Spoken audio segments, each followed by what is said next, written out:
With more winter weather making its way across Montana comes heightened danger out on the roads this weekend. Semi-truck drivers are not exempt. Semi-trucks sliding off of the road happens more often than you might think. And MTN's Cassidy Powers met up with one truck driver to learn the hardest part of operating these multi-ton vehicles.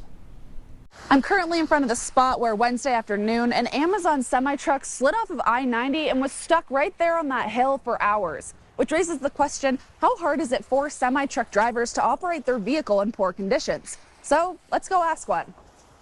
I've had my experiences too on snow and ice where I've come real close. Yeah. Really close. Ken Murphy has been driving semi-trucks since 2011.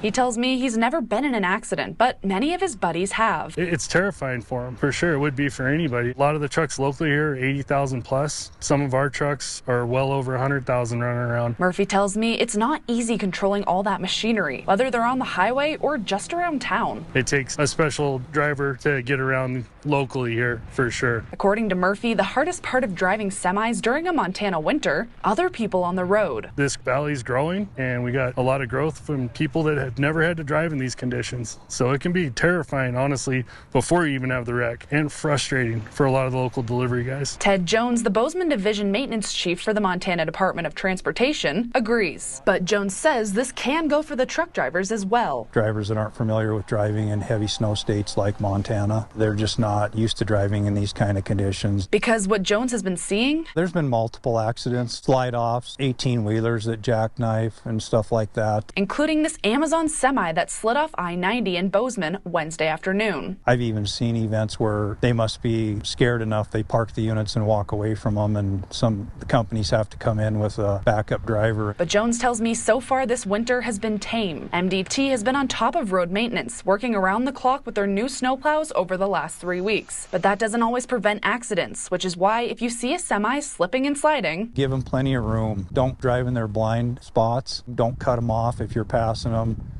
They can't stop very quickly. And Murphy wants to remind all drivers, being a commercial driver in Gallup Valley is not an easy thing to do, and it doesn't matter if you're hauling gravel or goods or even the plow truck drivers going down the road. They got a big job to do and a lot of obstacles in front of them. In Bozeman, Cassidy Powers, MTN News.